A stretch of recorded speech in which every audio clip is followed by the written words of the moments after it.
Bueno, estamos con Alejandro Fael, director de la película Muere, Monstruo, Muere, que ya se encuentra en cartelera nacional. Te damos la bienvenida a Traficantes de Cultura. Primero que todo, quiero partir felicitándote por la película. Tuve la oportunidad de verla recientemente. Me pareció muy potente, tanto visualmente como la historia que contaste. Esa mezcla que tiene entre la intriga, pero también tiene como un poco de corazón ahí dentro de la historia. Me pareció a mí sinceramente me pareció como una revelación cinematográfica increíble, sobre todo para ser material latinoamericano. Así que quería partir felicitándote por eso. Hay otras Bueno, cosas muchas que, gracias. hay algunas cosas que me llamaron la atención de tu película. Me gustaría partir un poco con esto antes de... Estoy buscando el encuadre, ¿viste? Ahí está.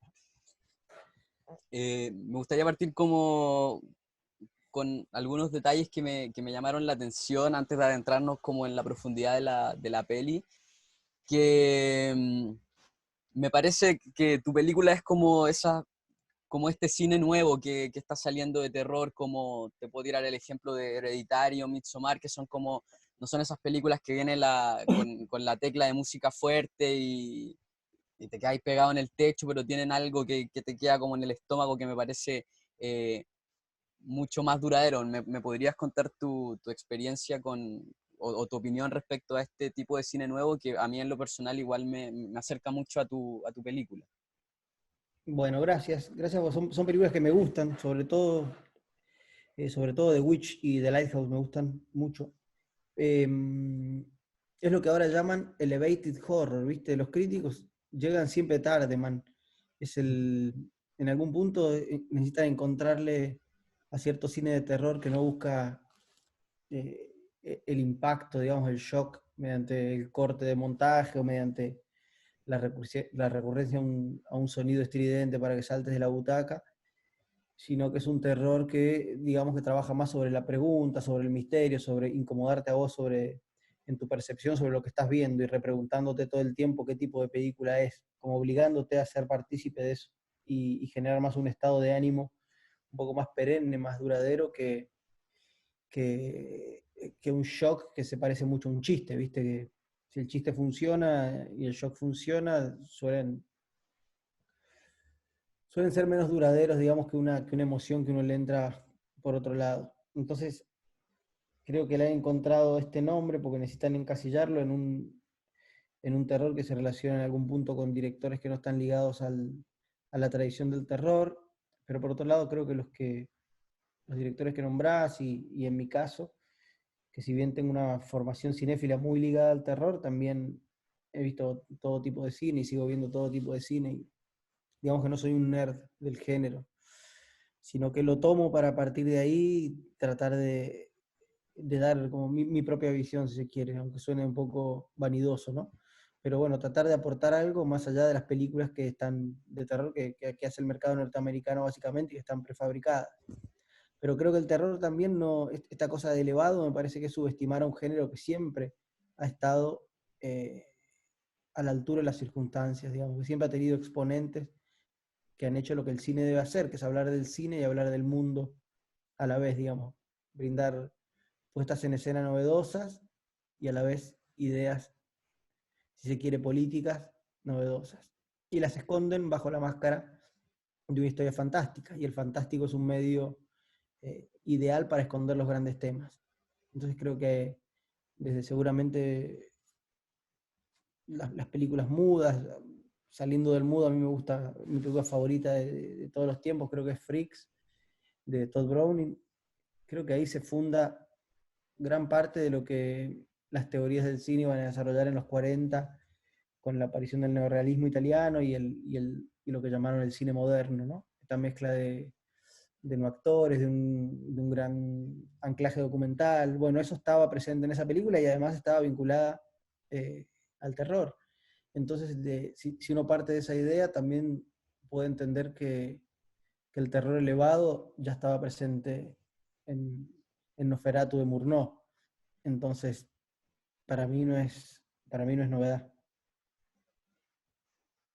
Oye, bueno, ya que estás nombrando algunos directores y algunos tipos de películas, dentro de Muere Monstruo Muere hay algo que también me pareció muy interesante, muy bonito, que fueron los paisajes que elegiste. Entiendo que tú creciste en esos rincones de Mendoza y la fotografía en tu película también me pareció muy linda. ¿Cómo fue la elección de estos paisajes? Y me gustaría hablar contigo si tuviste algún tipo de referencia cinematográfica que finalmente se viera reflejado en tu trabajo en esta película. Bueno, vamos por partes. Los paisajes no conocía todos, pero conocía la gran mayoría por haber crecido ahí y por haber tenido una vida durante la adolescencia y un poquito más de vida de montaña. Entonces, en algún punto parte de la idea de la película surge de volver a filmar esas montañas y de tratar de alcanzar con la cámara y con los micrófonos cierto impacto espiritual que ese paisaje había tenido en mí, que yo quería reflejar en la película.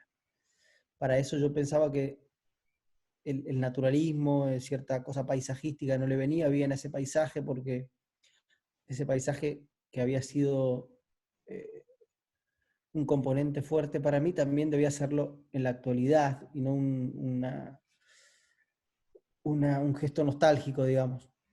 La mayoría de las películas suelen usar el paisaje como fondo, donde se desarrolla otra cosa que es más importante, que es la trama. Bueno, en esta película seguramente los que la vean y los que la disfruten aún más lo van a sentir. La trama y el paisaje se confunden, digamos, uno no sabe, no entiende que eso es un escenario para que se desarrolle otra cosa, sino que es el mismo paisaje el que se expresa, digamos. Está filmado de una manera expresionista, donde el paisaje tiene una voz, donde el paisaje también puede hablar y también puede tirar coordenadas sobre cómo resolver el misterio policial que, si se quiere, atraviesa la película. Claro, hay algo muy bonito que hace ahí también en el trabajo con los paisajes, que es lo que haces con la iluminación y las montañas, que parece como que estuvieran viviendo dentro de la película también. Es que se trata de captar pequeños instantes, digamos, que duren un poquito más de lo que duran habitualmente en nuestra percepción cuando estamos frente a ellos, ¿no? Cuando ustedes también tienen, o sea, yo me crié en Mendoza, del otro lado de donde están ustedes, y ustedes también tienen el sentimiento de que hay una hora, un momento donde las montañas se ven de determinada manera y eso dura muy poquito. Y esa sensación eh, es diáfana, es muy directa, digamos. Y todo aquel que la sabe reconocer y que disfruta de esa belleza intenta que dure más. Y que no dure más está muy bien, porque para la experiencia que dure poco siempre es mejor. Y para una película a veces necesitamos que dure más. Entonces yo traté de trabajar plásticamente los paisajes de esa manera, para que tuviera como si te dijera que se alarga el momento de una hora mágica. No necesariamente la hora mágica en el sentido de que la luz está perfecta, cayendo cálida sobre los personajes, sino de la hora mágica en la que uno se encuentra diciendo, ¿qué es esta cosa enorme que me precedió y que me va a suceder y que me genera emoción, aún siendo abiótico, aún siendo un mineral, aún siendo pura cosa, ¿no? Entonces, hay algo ahí que para mí el cine registra como nadie, porque a la fotografía le agrega tiempo.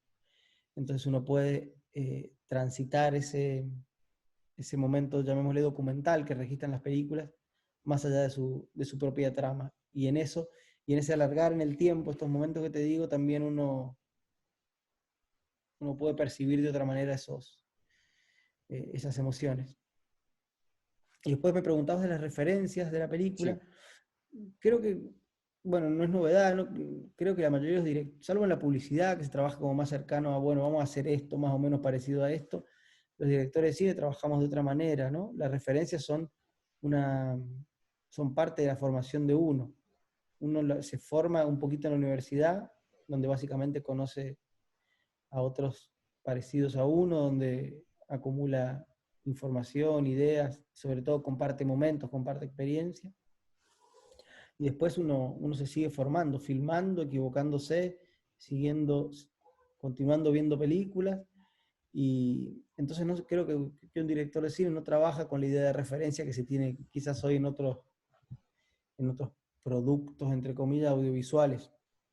Pero obviamente sí soy consciente de la historia del cine y sabía eh, que había gente que había trabajado cuestiones similares a las que yo estaba trabajando en Muere Monstruo Muere, y era un momento también para volver a esas películas y aprender de ellos. Y si me decís, yo pensaba en dos cineastas que pueden parecer muy antagónicos, que son Bresson y Carpenter. Uno trabaja todo el tiempo buscando la idea del bien, de la santidad, de lo sagrado, y el otro trata de mostrar el mal, etcétera, etcétera. Pero si uno agarra dos películas, como por ejemplo, estoy estudiantes de cine quizás, pero quizás les resulte interesante. Si uno agarra, por ejemplo, Halloween y Un condenado a muerte se escapa, para mí son películas muy parecidas formalmente, donde se basan como en una especie de destilación de las ideas formales, donde están hechas con los recursos como mínimos, pero a la vez suficientes para narrar esa historia. Y si una película busca la redención y la otra busca eh, cómo encarnar el mal absoluto, ese mal sin rostro, bueno, uno puede pensar que mediante ese juego de formas, filosóficamente, poéticamente, como querramos llamarle, el mal y el bien no están tan alejados. Y eso para mí me parece interesante para pensar.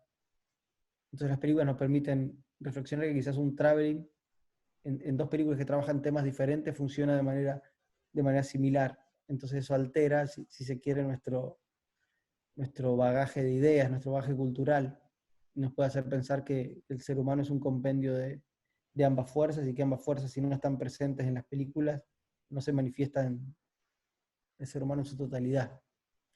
Perdone, gente, me fui por las ramas. No, tranqui, tranqui. Se vuelve más interesante para los cinéfilos, perdón. Oye, dentro de... Les cinéfiles, el Sí, inclusivo en Chile está muy sí, presente. está muy presente, sí. ¿Vos qué edad Sí, tenés? yo 29. O sea que estás a full con inclusivo. A mí me cuesta y como me cuesta no quiero quedar ridículo y hago la vieja escuela. No, a mí igual me cuesta, también me cuesta, pero hay que darle.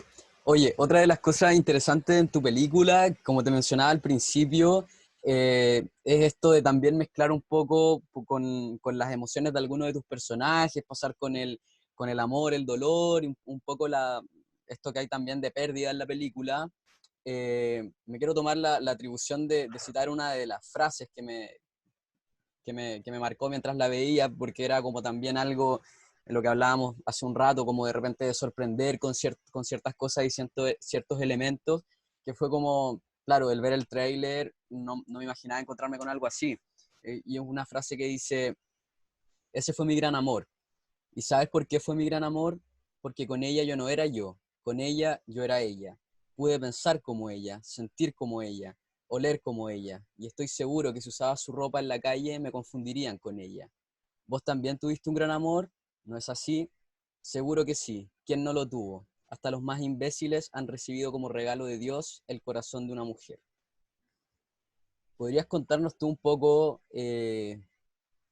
más en profundidad el- esta mezcla que haces como del terror, el drama, que Mm. entre medio de la sangre pasar también a un O tema sea, tan relevante? estrené la película hace 2 años. Sos la primera persona que rescata ese diálogo, que para mí es uno de los más bonitos de la película, Ujú. porque es un personaje que está parado, si se quiere, del lado del cinismo, y es un momento donde se permite cierto estado de fragilidad, de vulnerabilidad, y contar un poco sus emociones sin el filtro del poder, sin el filtro de la institución. Me emociona mucho, de verdad, que haya citado esa parte del texto, porque primero porque de muchas frases robadas, esa por lo menos la escribí yo. Y segundo, porque creo que toca un tema que vos bien rescatás de la película, que dentro de la historia de, de horror, de monstruosidad, del mal, de un montón de cosas como densas, creo que la película esconde en su corazón, Ujú. su verdadero centro es un poco la pérdida. ¿Y qué sucede cuando ese centro afectivo se desaparece? En este caso en manos de una fuerza sobrenatural, pero que bueno, que a todos nos puede suceder de alguna u otra manera. Y qué cosa, qué palabra, qué pesadilla, qué sueño viene a ocupar ese lugar vacío. Y la película yo sabía que cuando ese personaje, que es Francisca, dejaba de formar parte de la historia, ahí la película se transformaba. Eh, Recurre a una historia anterior que yo siempre contaba en las entrevistas al principio de la película, que una de las imágenes que inspiró un poco el relato, que lo organizó, es un paisaje de Mendoza, que está en el límite con Chile. Creo que el volcán está en territorio chileno, de hecho, que es la Laguna del Diamante, tiene el volcán Maipo que se refleja, y se llama Laguna del Diamante porque el volcán se refleja perfecto. Entonces, esa imagen que yo quería filmar y que no pude filmar porque no se podía llegar por la tormenta, y la produje digitalmente, pero no me parecía que estuviera bien, que no tenía el mismo impacto.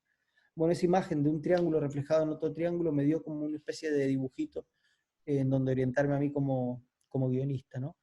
Por un lado estaba el triángulo firme, el triángulo de piedra, el triángulo amoroso, y cuando uno de los vértices desaparecía, la película entraba en otro terreno, si se quiere, más pantanoso, más psicodélico, más acuático, si se quiere, que era ese triángulo reflejo, donde la solidez de ese amor, de ese afecto, entraba en problemas, y que ocupaba ese espacio, y ahí entraba el relato fantástico, ahí entraba el monstruo, como para ser esa fuerza como demoledora que viene a imponerse frente a ese sentimiento de pérdida o de dolor. Entonces está bueno que lo rescates porque para mí primero las mejores películas de terror son dramas, son melodramas. Hay algo en las películas de terror que tienen consigo una carga de dolor que generalmente es como el centro del chocolate, ¿viste? Y, y el artificio está creado para que eso brille con intensidad. Y me parece que Muere Monstruo Muere, hay algo de eso. Hay algo eh, de una historia romántica, de una historia de amor y de una especie de anhelo de que ese amor perdure y qué sucedería si eso no sucede. Y ahí entra la ficción para tirar hipótesis y seguramente ante la falta eh, de ese amor que uno puede llegar a sentir, de ese estado de enamoramiento, seguramente si desaparece, eh, se puede parecer a la desesperación. Sería entonces para ti, porque igual, bueno, dentro del cine pasa harto que uno toma sus propias percepciones de la película y uno le da un propio significado dentro de... sería para ti, porque por lo menos para mí dentro de la película lo es, para ti, ¿cuál sería la emoción que propone la película? ¿Finalmente sería esto de la pérdida o hay otra cosa que rescatarías más Mira, allá? creo que a lo largo del tiempo, viendo los visionados y las lecturas que se han hecho de la película y la gente que se ha acercado amablemente o no tan amablemente a veces a hablarme, pienso que la película tiene muchos lugares por donde entrar. Y eso a mí en una película que me parece algo que vale la pena, que uno no pueda agarrarla y ponerla como fácilmente en la biblioteca de uno, ¿no? Donde la tenga que ir acomodando con el paso de los años, con el paso del tiempo, donde uno también va cambiando y a veces te pega más esto que hablamos recién de la pérdida, o a veces hay un momento donde uno le puede pegar más el impacto de tener un monstruo en cuadro, y no sé, creo que la película tiene, o a veces el mismo sentimiento de estar perdido, como los personajes están buscando una verdad a lo largo de la película a partir de pistas que son pura fábula, pura imaginación. No es que es Sherlock Holmes que va encontrando una cosa que la lleve a la otra. Acá están en un viaje espiritual para los creyentes y de ácido para los drogadictos perdidos, que, que la verdad se encuentra de maneras misteriosas, ¿viste? No hay un camino directo hacia la verdad. Y probablemente la película no te diga que la verdad o la solución está en la solución de la trama, sino que te proponga una serie de puntas para que vos mismo juegues con la película de una manera completamente personal, individual, y ahí estén puestas tus emociones. Si funciona de esa manera, a mí me pone más contento de, que si funciona de manera unívoca, que vos decís, bueno, el monstruo representa esto, entonces esto es esto, y esto es esto, y esto es esto. Bueno, esos patrones, digamos, son los que conforman nuestras sociedades generalmente, donde todo tiene un lugar estanco al que pertenecer, y donde ahí en ese lugar estanco suele estar destinado a morir, a envejecer y morir. Entonces, si las cosas están en movimiento, como si se quiere microorganismos de un pedazo de tierra, ponele, siento que las películas son más duraderas. Pero bueno, también estoy hablando bien de algo que hice, cosa que no sé si es lo adecuado, pero es lo que pienso.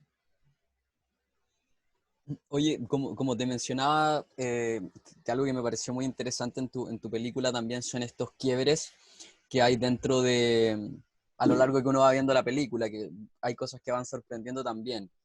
Hay algo, no sé si era en esta escena en particular, no sé si es algo de que lo tenías de antes, la buscaste después, pero encuentro que la canción que pones en la escena de baile de Sergio Denis calza de manera perfecta. Es como, bueno, y el ritmo de la canción también viene como con un quiebre a la estructura que uno se arma en la cabeza de la película. Ujú. ¿Cómo, cómo armaste la musicalización tanto de esa escena y en el general de Muere Monstruo Muere?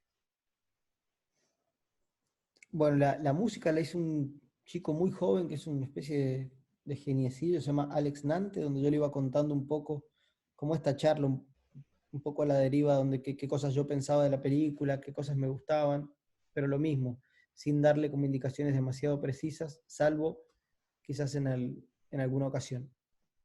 Y después trabajar mucho con los elementos que el sonido directo había captado, que la respiración del monstruo fuera también parte de la música, que los sonidos que íbamos agarrando en el paisaje se pudieran incorporar, etcétera, etcétera. Pero bueno, después él hacía su trabajo y me proponía y yo, y yo opinaba un poco, pero, viste, un director de cine sabe menos que la mayoría de las personas que hacen la película. Tiene menos experiencia. En este caso, Alex tenía también poca experiencia como yo, así que fue divertido porque nos podíamos equivocar juntos.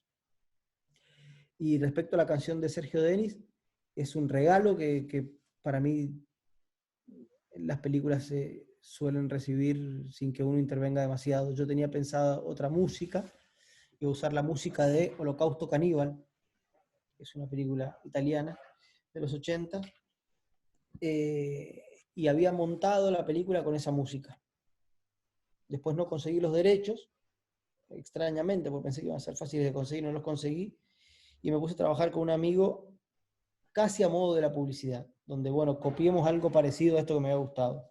Como te decías, esos proyectos de copias suelen fracasar o tienden a ser muy poco duraderos. Mi amigo en un momento se da cuenta de que no estaba logrando lo que yo quería y me pone un disco de su padre es Sergio Denis, y me dice, vos querés usar una canción como la del viejo, que la grabó en el 70, que está grabada con cierta orquestación, en cierto estudio, que suena de determinada manera y que sí tiene lo que vos necesitas. Así que si te parece, usa esta canción y yo le pregunto al viejo si te da los derechos por la plata mínima que sea. Entonces le dije, yo tenía pudor porque era mi amigo y su papá es súper famoso y que yo le rompe las bolas siempre con su padre, etcétera, etcétera. Y dije, bueno, no, tengámoslo como plan B. Y a los 3 días él mismo me llamó y me dijo, no es tu plan B, Ale, yo sé que es el plan A, así que déjame que hable ahora, no sé qué. Entonces lo que podría haber sido un gesto cinéfilo, como poner una canción de Riz Ortolani de Holocausto Caníbal, terminó introduciendo por el azar y porque no se pudo, un elemento aún mejor, que fue la canción de Sergio que está en la película. Es una canción poco conocida, que a mí me parece fantástica, que le da a la película otro aire, que la vincula con nuestra tradición de música popular latinoamericana y argentina, eh, y que le alejaba un poco la referencia cinéfila y le daba otro color. Bueno, después Sergio, como la mayoría sabe, tuvo un accidente, estuvo un tiempo en coma y falleció. Entonces, que esa canción esté en la película, a mí me parece un momento mágico, me emociona el día de hoy y, y me parece que incluso al que la película le parezca un bodrio, puede ir a escuchar los discos de Sergio que son fenomenales. Entonces, esas cosas tiene el cine que puede tomar de todas las artes un poquito y con ellas construir un discurso propio, ¿no? Entonces, que la canción esté hoy a mí me parece mucho mejor que mi idea original. Y así me sucede lo mismo con las actuaciones, con los paisajes. Yo pienso que siempre lo que se encuentra, si uno está atento para mezclarlo, suele ser mejor de lo que uno tiene predigerido, imaginado. Uno no puede ir al rodaje a ejecutar un plan. Uno tiene que ir con un plan, en caso de que todo falle, usar ese plan. Pero si no, el rodaje tiene que ser un momento de descubrimiento, el montaje tiene que ser un momento de descubrimiento, básicamente porque además el cine, hacer una película lleva mucho tiempo. Y si a uno no le van generando nuevas emociones, nuevas preguntas, uno también se aburre de uno mismo. Yo no sé cómo hace un director para hacer una película en completa soledad. Yo necesito que otras cosas me vayan alimentando la imaginación para que la cosa siga viva. No, además la canción tiene, como volviendo un poco a ese tema, la canción tiene algo bien interesante porque viendo que no es como parte de mi estilo ni nada, yo le hice Shazam, porque de verdad para saber de quién era, buscarla, porque la letra buena, quizás si lo hubiera escuchado en la radio no la tomo en cuenta, no la considero, pero siento que el cómo se afiata la escena con la canción le da como algo más interesante. Y respecto a lo otro que mencionabas de tanto de los paisajes como de los actores, podríamos ahondar un poco más en tu casting, porque tengo entendido que trabajaste con varios actores que son personas naturales, no actores de profesión. Todos somos personas naturales igual, en el mejor de los casos, si lo logramos. Mira, hay pocos actores que no sean actores de profesión en este caso. En Los Salvajes yo había trabajado en la película anterior, había trabajado con la mayoría de gente que no tenía experiencia actoral frente a cámara o experiencia actoral alguna como profesión. Sin embargo, más allá de que sean profesionales o no, a mí es algo con lo que no es el centro de mi trabajo, de lo que me sale a hacer. Para mí, trabajar con una persona que tenga experiencia actoral previa o que no la tenga, es más o menos lo mismo, porque yo intento tomar de esa persona algo, como te decía, respecto a los ítems anteriores que desconozco. Que haya algo de mi intuición en el encuentro con esa persona que me haga pensar que hay algo del interior, del espíritu de esa persona, Como algo en su que se va, esencia que se plasme de con tu lo personaje. esencial que tiene esa persona que se va a volcar en el personaje y que el personaje va a terminar siendo una mezcla entre lo que yo escribí y lo que esa persona es verdaderamente. Y eso solo lo puede captar la cámara, el, el hecho de estar filmando, que simplemente suceda un misterio, un milagro. Yo en ese sentido soy un creyente, ¿viste? Busco que sucedan esas cosas que yo no podía prever. En este caso el casting en su mayoría son actores mendocinos que yo no conocía, porque yo dejé de vivir en Mendoza hace 20 años, y hay dos actores de Buenos Aires, uno de ellos Esteban Bigliardi, que era la persona con la que escribí, para la que escribí los textos de David, porque yo lo conocía a él como actor y me parecía que tiene un modo de decir muy poco naturalista y que iban a quedar muy bien en ese personaje que yo he imaginado, y con Esteban quedan mucho mejor. Y centrándonos en los dos protagonistas, que son Esteban y Víctor. Víctor es el personaje de Cruz. Cruz es un actor, Víctor es un actor de mucha experiencia, pero también como actor, pero mucha experiencia de vida también. Entonces había algo en él que en el primer casting, en la primera charla, ya se manifestaba como muy necesario para la película. Y era difícil porque su voz, para aquel que vea la película, va a notar que su voz es difícil concentrarse, entenderla del todo. Eso no hay ningún efecto de postproducción, nada, es la voz de Víctor que está ahí puesta de forma documental en la película. Y me parecía que una película que hablaba sobre ciertas imposibilidades del lenguaje, ciertos lugares donde la palabra no puede acceder, ya sean emociones como el amor, o como el miedo, como la angustia, o como el pánico, etcétera, que ese problema del lenguaje estuviera encarnado en la propia persona que lo interpretaba, le daba a la película un vuelo mucho más alto, que no lo podía hacer un actor que imitara una voz extraña. Él tenía la voz extraña con él. Entonces esa voz que yo necesitaba para la película, que fue una voz magnética, medio mantra, que no entiendas del todo, pero que a la vez la comprendas como si fuera un sueño. Bueno, la traía Víctor con él. Y uno como director tiene que estar dispuesto sobre todo a que esas cosas suceden y saber cómo incorporar eso que es mejor que lo que uno imaginó, porque está ahí y uno tiene que estar con las antenas prendidas para que eso entre dentro del cuadro visual y sonoro.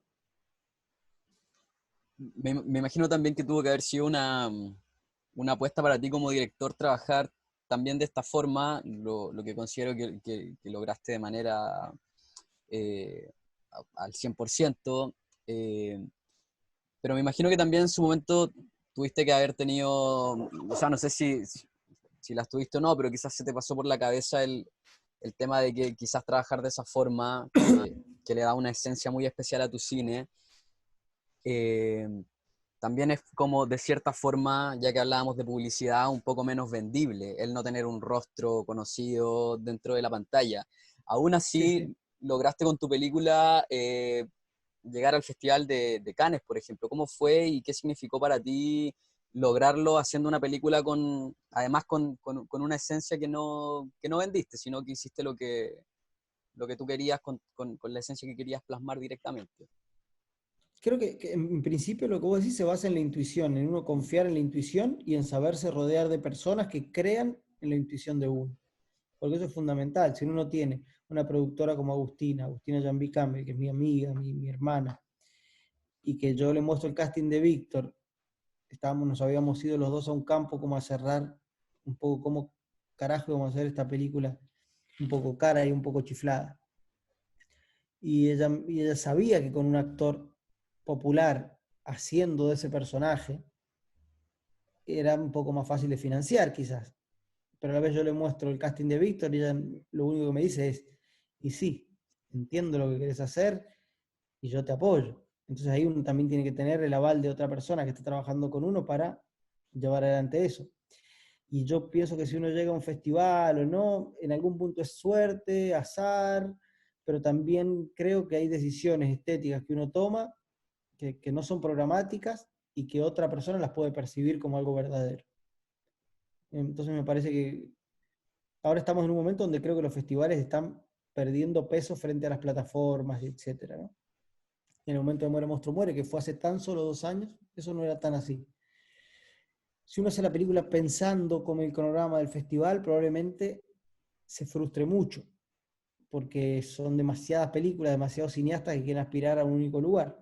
Entonces, creo que uno tiene que operar con convicción, con honestidad y con un anclaje fuerte en lo que uno intuye que es lo mejor para esa película que está haciendo, y en el mejor de los casos otra persona va a observar eso en la pantalla.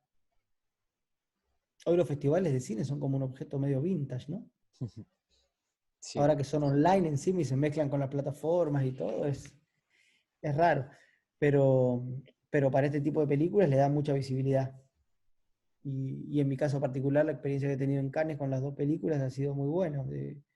A la vez de que un trato profesional muy bueno, un trato humano muy cordial y muy generoso con nosotros como realizadores de la película. Bueno, y aparte de Cannes también estuviste en Sitges, Mar del Plata, diste varias vueltas por los festivales. ¿Cómo viste cómo has vivido hasta ahora y que lo vas a seguir viviendo durante las siguientes semanas con el estreno acá en Chile también? La reacción tanto de la crítica o la más importante, la reacción del público con Muere Monstruo Muere. Mira, ha sido tanta la...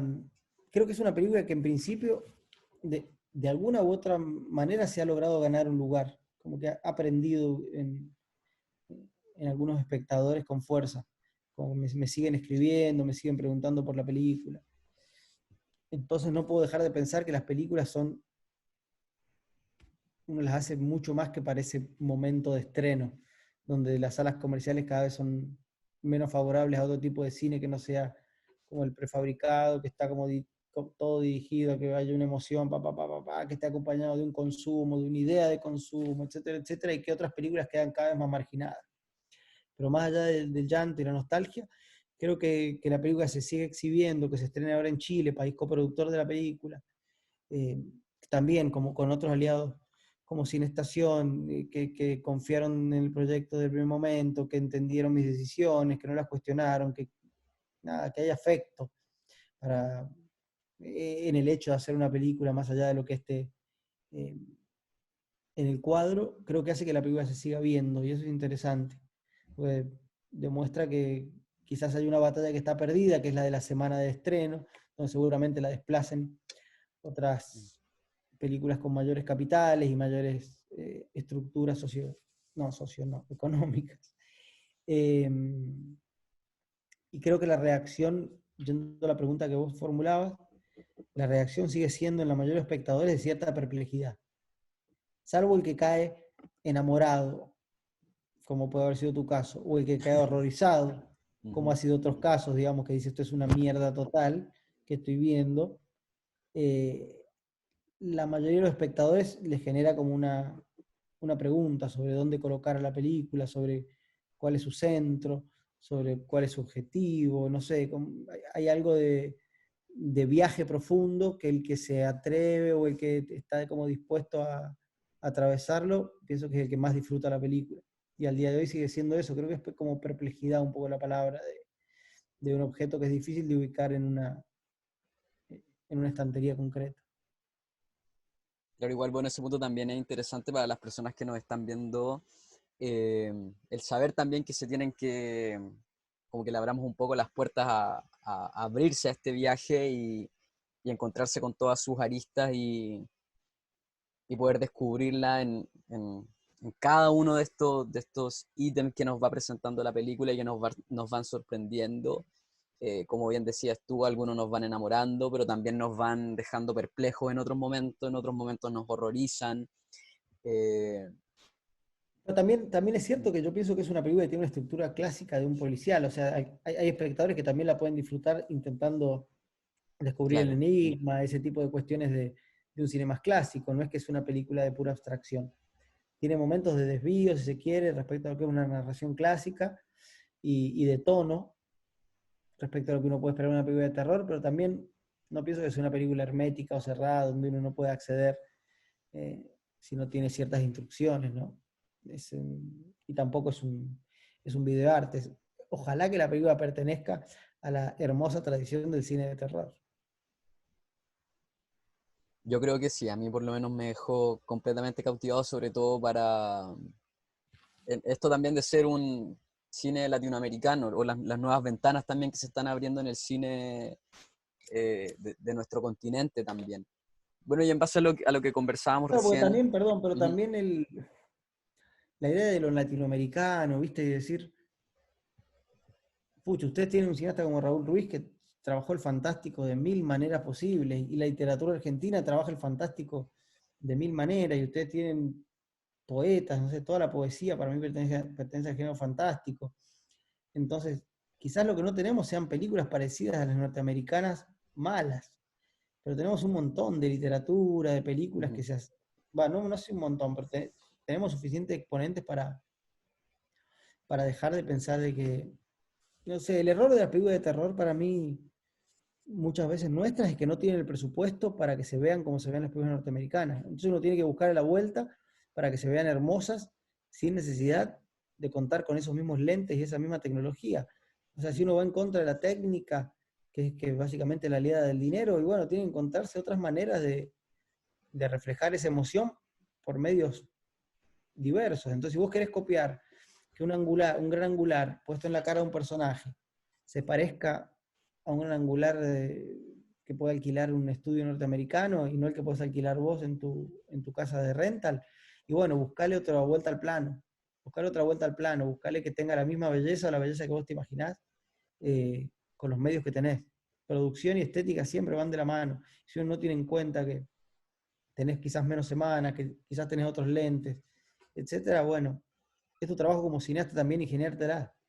Claro, ahí va, bueno, lo que estás diciendo me recuerda a algo que dijo una vez Kurt Cobain en una entrevista, que cuando le preguntan por su cambio de su cambio de estrato socioeconómico, y él dice que para él tenía mucho más valor, por ejemplo, juntar plata, ¿cachai? Y comprarse una guitarra más valiosa de segunda mano en una tienda, a llegar a una tienda y comprarse todas las guitarras que él quería, por ejemplo.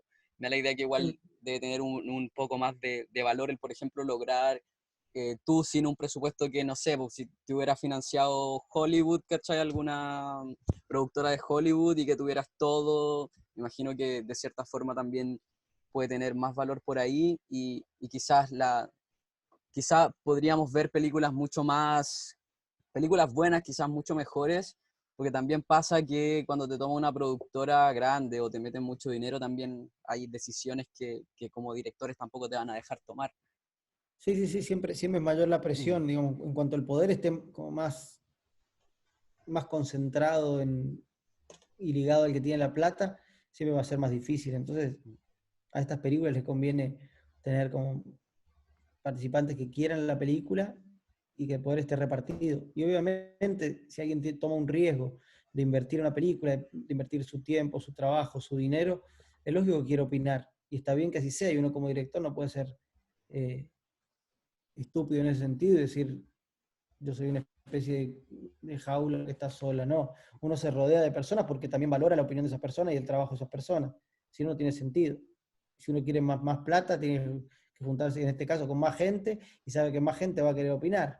Pero uno tiene que elegir la gente que opine porque sabe que sus opiniones van a ser valerosas, sí, está bien, para la película que estamos encaminando.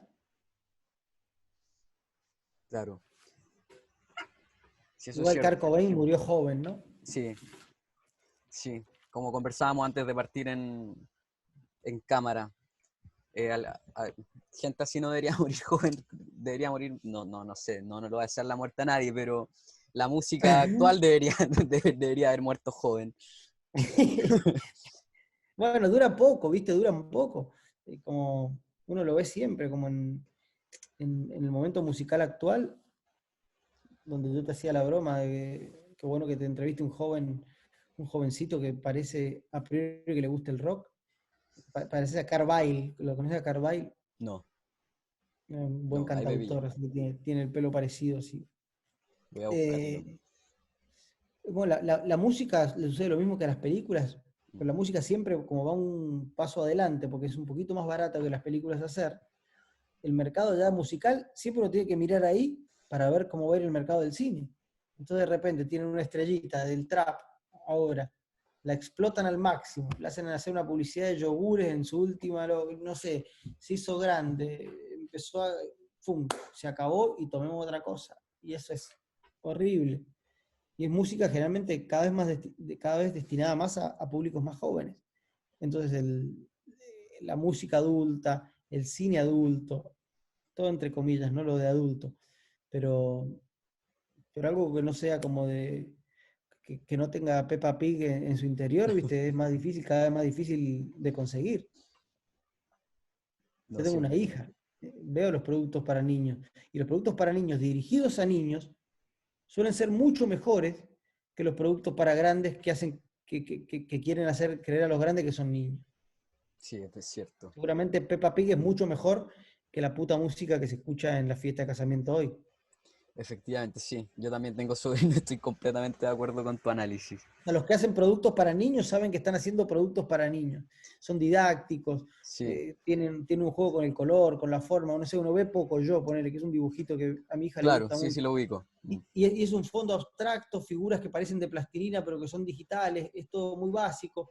Y bueno, ahí hablamos de Halloween y ahí encontrás como algo de una Mm. apuesta formal en poco yo, ponerle. Pero Claro, y no va, la va encontrás acompañado en de esta música. musicalización y todo, que Es igual un es una... juego de formas, es un juego eh, didáctico de mm, formas bellas como, y básico. Pero si uno ve mucha música y muchas películas destinadas a supuestamente un público adolescente, lo subestiman más que Pocoyo o Peppa Pig a los niños. Igual Peppa Pig no me gusta tanto, Pocoyo me gusta mucho. Y me gusta mucho uno que se llama Un gato en el sombrero, o El gato en el sombrero. Oye, dame un segundo. Bueno, en base a esto que conversábamos hace un rato, de los medios digitales y o sea, las plataformas digitales y todo esto, no tengo mucha información, pero entiendo que estrenaste un cortometraje en plataformas hace poco. Sí, sí ¿Nos es puede... un cortometraje que Ujú. en principio se llama El elemento enigmático, es un mediometraje, dura 40 minutos y es todo musicalizado, no tiene sonido directo. O si bien se usó el sonido directo para generar algunos motivos musicales. Y ese se estrenó en el Festival de Sitges, tuvo su estreno como mundial en cines, todavía funcionaban los cines en España, creo que volvieron a cerrar. Entonces fue una sorpresa porque era una película que estaba pensada para festivales de música, otro contexto. Pero en Sitges, que siempre le dieron un poco de bola a lo que yo hice, querían proyectarla y se proyectó.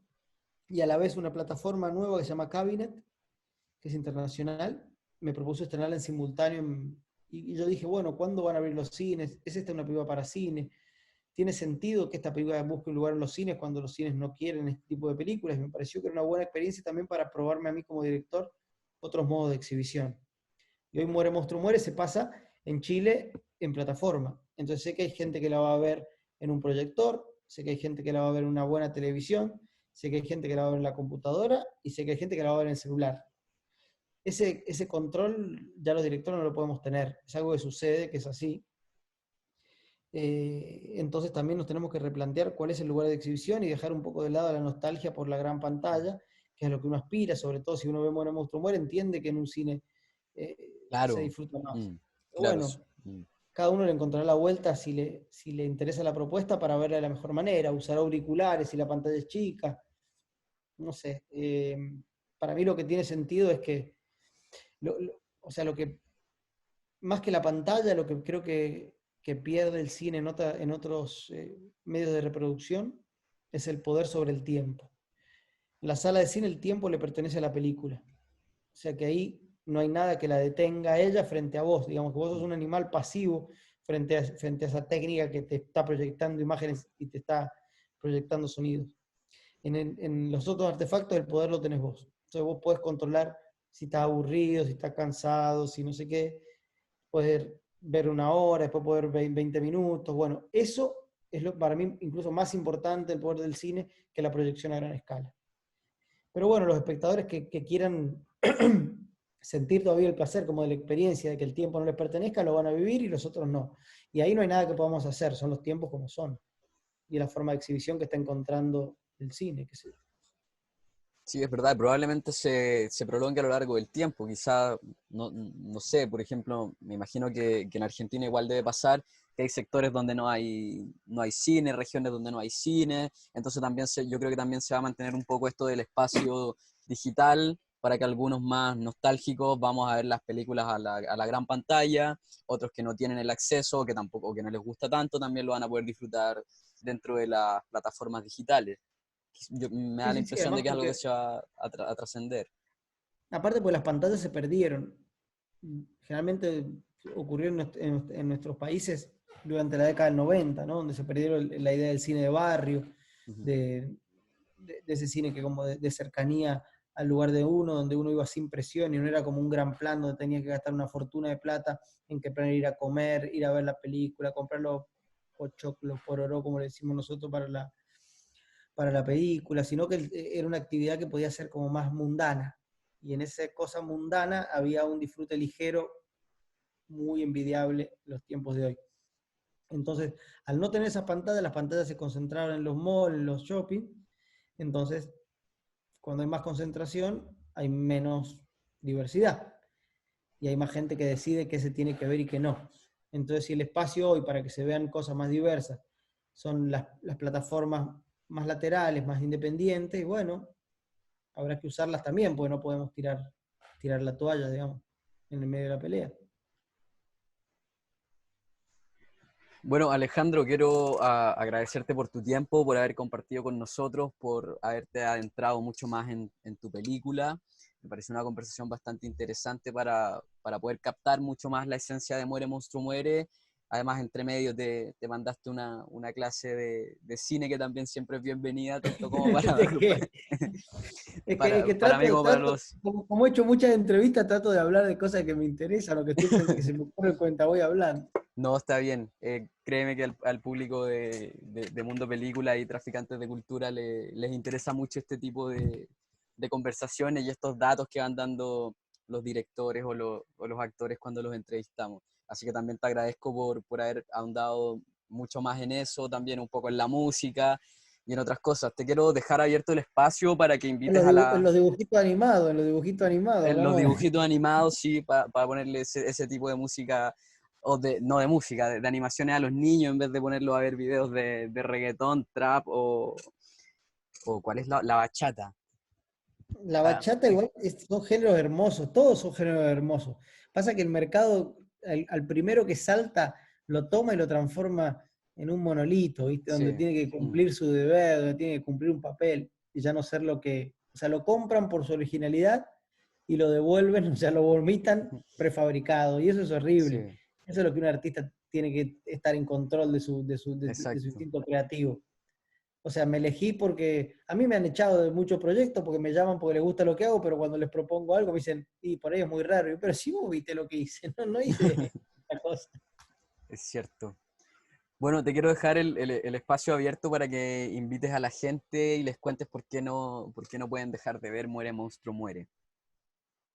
No, no pueden dejar de ver, no, no lo diría nunca porque supongo que cada uno tiene sus prioridades. Creo que sí, quizás se pueden encontrar con una película acaso distinta a las películas que se cansan de buscar todo el tiempo en Netflix, pasando y pasando 20, 30 minutos solo hojeando el catálogo. Y que bueno, que me pone muy contento que la película se pase en Chile, uno de sus países coproductores, cuyo apoyo es fundamental para que la película exista. Y ojalá les interese y aquí estoy para charlar cuando gusten. Bueno, quiero también recordarle al público que la película se está pasando por redsalas.cl, Matucana 100 y en la cartelera de la Cineteca Nacional. Ahí pueden comprar sus entradas para disfrutar de la película. Eso, Alejandro, te reitero el agradecimiento por darnos tu tiempo para conversar sobre la película. Muchas gracias y al público nos vemos en el próximo programa de Traficantes de Cultura. Bueno, muchas gracias y al que no le interesa la charla puede haber visto cómo se hizo de noche atrás mío, que es parte también de los mecanismos del cine. Ya, pues, Alejandro, muchas gracias, que estés bien. Un placer. Bueno, che, muy amable, muy buena la charla, ¿eh? Me Vale, gustó cuídate. las cosas que me dijiste de la película. ¿Eh? Vale, que estés muy bien, cuídate. Chau, saco weá. Chao. Vaya a quedar la cagada. Va a quedar la Chao. cagá. Cuídate. Gracias, loco. Vale, cuídate.